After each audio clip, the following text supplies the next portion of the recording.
Assalamualaikum warahmatullahi wabarakatuh. Perkenalkan, saya Mevin Aulidia. Saya berasal dari UPBJJ Palembang. Dalam video ini, saya akan mempresentasikan perkembangan Pancasila dalam konteks sejarah Indonesia dari masa ke masa. Perkembangan Pancasila dalam konteks sejarah Indonesia menunjukkan bagaimana nilai-nilai dasar negara ini mengalami dinamika dan tantangan dalam implementasinya. Berikut ini adalah penjelasan refleksi nilai Pancasila yang tercermin dari peristiwa sejarah tersebut.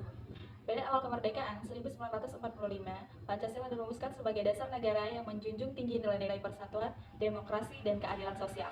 Hal ini tercermin dalam pidato Soekarno pada tanggal 1 Juni 1945, di mana di dalamnya menekankan pentingnya kesatuan dan persatuan bangsa. Kemudian pada masa Republik Indonesia Serikat, pada tahun 1949 sampai dengan 1950, Pancasila masih menjadi landasan negara, meskipun terdapat perbedaan dalam implementasinya, di mana nilai-nilai Pancasila seperti persatuan dan kesatuan tetap menjadi semangat bagi bangsa Indonesia. Pada masa demokrasi terpimpin 1959 sampai dengan 1966, Soekarno menggunakan Pancasila sebagai alat untuk memperkuat kekuasaannya.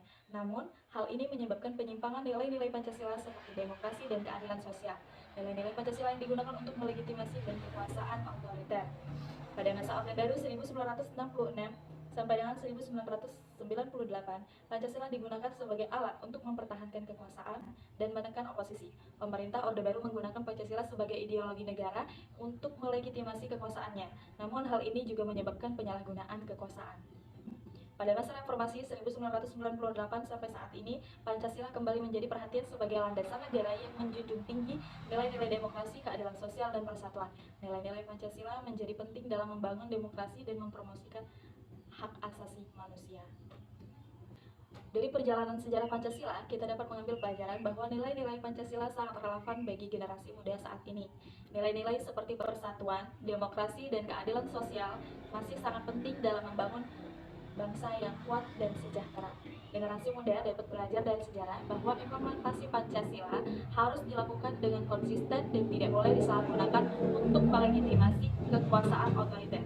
Nilai-nilai Pancasila harus dijaga dan dilestarikan sebagai landasan negara yang menjunjung tinggi hak asasi manusia dan keadilan sosial. Dalam konteks saat ini, nilai-nilai Pancasila dapat diimplementasikan dalam berbagai aspek kehidupan, seperti membangun kesadaran akan pentingnya persatuan dan kesatuan bangsa, mengembangkan demokrasi yang sehat dan partisipasi, mempromosikan keadilan sosial dan hak asasi manusia, mengembangkan nilai-nilai moral dan etika dalam kehidupan sehari-hari. Dengan memahami dan mengimplementasikan nilai-nilai Pancasila, generasi muda dapat menjadi agen perubahan yang positif dan membangun bangsa yang kuat dan sejahtera.